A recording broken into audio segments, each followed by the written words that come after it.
Right, I'm doing a quick one on the old mobiles. I'm going to see how it works, actually. It was, so we went to the free speech event yesterday, and I'll talk about drag in a minute. Went to the free speech thing yesterday with Nick. It was great. We had a really good day. There's some great people there. Really positive responses. Lovely conversation. Bit of a few drinks. And I went out afterwards, and there was this barman who's the stupidest barman I've ever met. And me being horrible, because I am sometimes, I can't resist it. He said, do you want a drink? I said, yes, please. I said, yes, I'll have a gin and tonic without banana. And he looked at me and he said, oh, I don't think we've got any bananas. To which I responded, what have you got?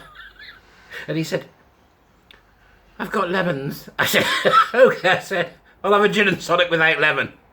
Okay. The kids are not okay, all right? So anyway, I've been seeing all the stuff that's going on the Twitters. Let's talk about drag. It's funny when you get things wrong and suddenly along comes a taxonomy that helps you understand it. So here we go.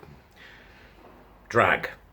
Do not confuse American drag, RuPaul's Race, clothes hangers, and all that rubbish with traditional British drag, right? Traditional British drag's been around for God knows how long, and it was not something that was the purview of gay men, okay? It only became the purview of gay men because they were forced to go into the theatricals because it was a crime to be us, okay? My God, I'm campus tits, I can't be an accountant. Go and talk to the chap at the stage door, and off we go, right? So many gay men went into the theatre, which is, of course, what happened.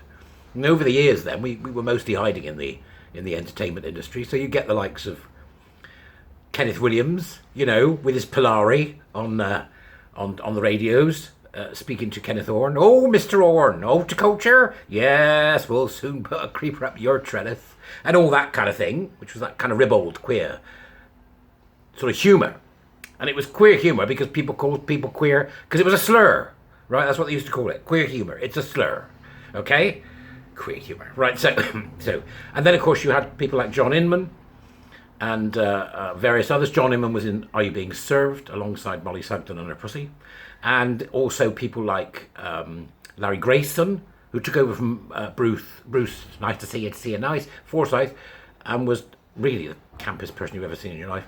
So we hid in the safety of the theatricals or the entertainment industry, right? And then you have the old drag queens that would do drag in gay bars, okay? Or places like Funny Girls up north. You ever been to Funny Girls? You're missing out if you haven't. It's a great drag show. Got nothing to do with the American drag that you see from RuPaul, right? Nothing, okay? It's just your usual great fun stuff, right? So, as somebody that used to do the odd bit of drag and knows more than one drag queen, I can tell you that these drag queens have got nothing to do with the nonsense that you're seeing going into school. So we have American drag, UK drag.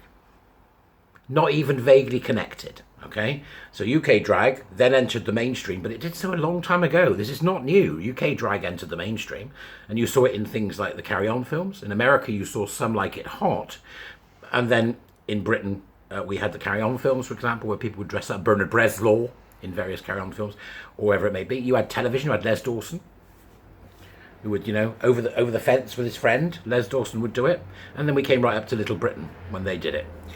So the idea of American drag is separate from English drag.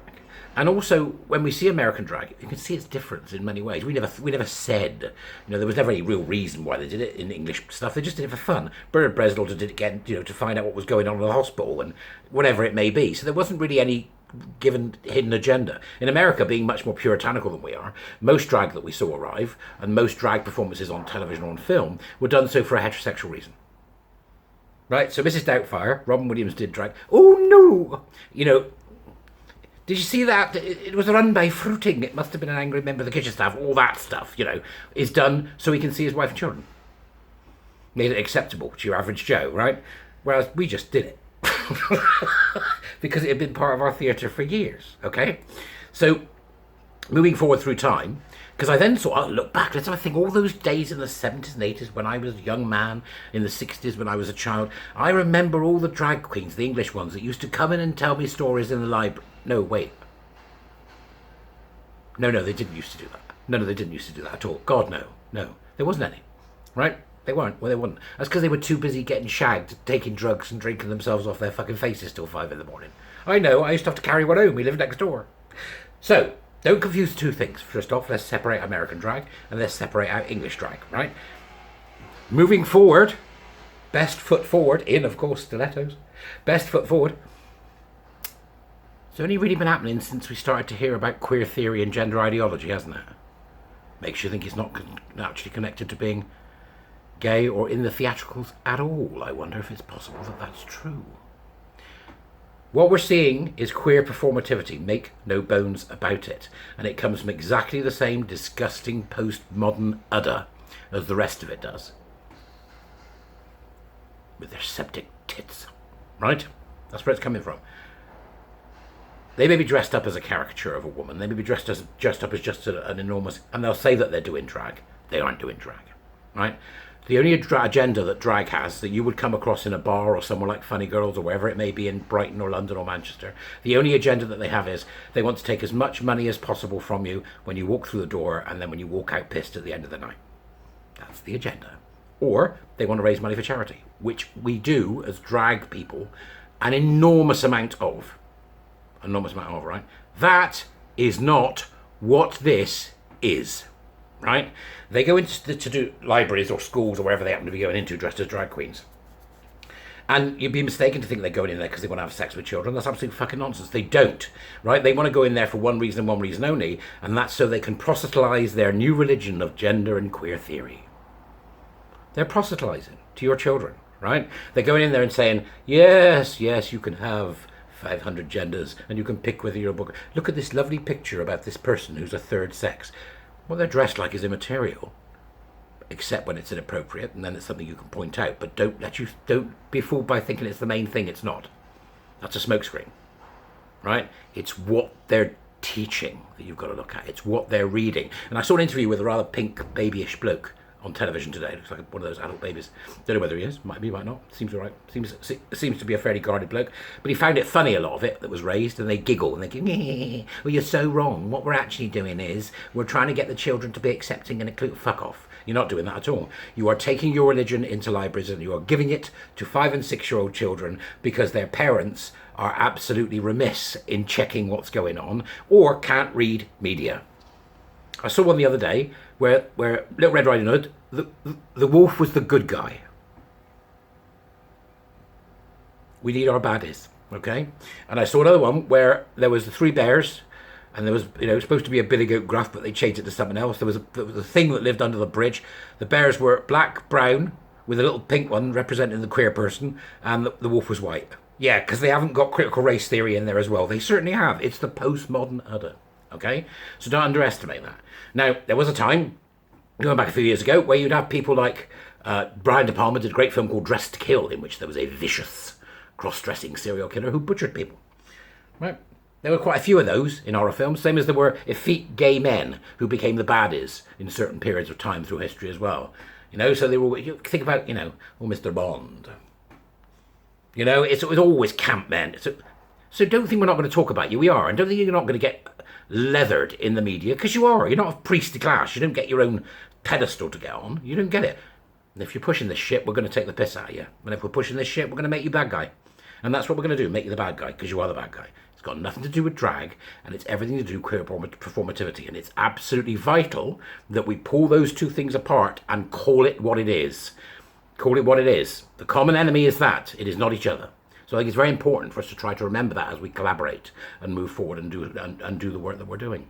So don't give up, folks, because, this is just revealing more and more of their ridiculous edifice. The people that went in and protested, they've got the right to protest. Did I think they did it right? No. Did I think they were doing it for the right reasons? No. Right, but do it, because it's now in the headlines. And if you're doing it wrong, we'll tell people you're doing it wrong. Right? It's that simple. So understand this. Taxonomy. Drag. American. American, UK. Not even vaguely connected. They're as much the same thing as men are to women. Not even vaguely connected, right? Out of that comes all the stuff in the UK, out of that comes all the stuff in America. It's not the same thing. Queer performativity comes from America. They're going into school so they can do queer performativity. Right? The fact that that includes sex is tangential to the fact that it is proselytizing an entire philosophy. They're not right for doing it. They're not right for including sexual things. They're probably not right for getting kids to dance around and do twerks and, sticking their legs in their air with their half-tucked genitalia flapping about on their thigh like a windsock against a wall. No, they may be wrong about doing that too. It's up to you to decide. But don't think that everything isn't a sideshow in comparison to the fact that they want to get in front of your kids and proselytize their religion. That's it. It's Sunday. I'm going to just relax today. And I'm teaching my wonderful warrior teacher parents tonight. So, great. Let us know what you think in the comments. Subscribe. For God's sake, subscribe. I need you. Join my Patreon. If you want to become a warrior teacher, drop me an email off the website. Everything's in the links. All right? So, thank you very much. You all have a grand Sunday. I'm off to bother folk. Bye.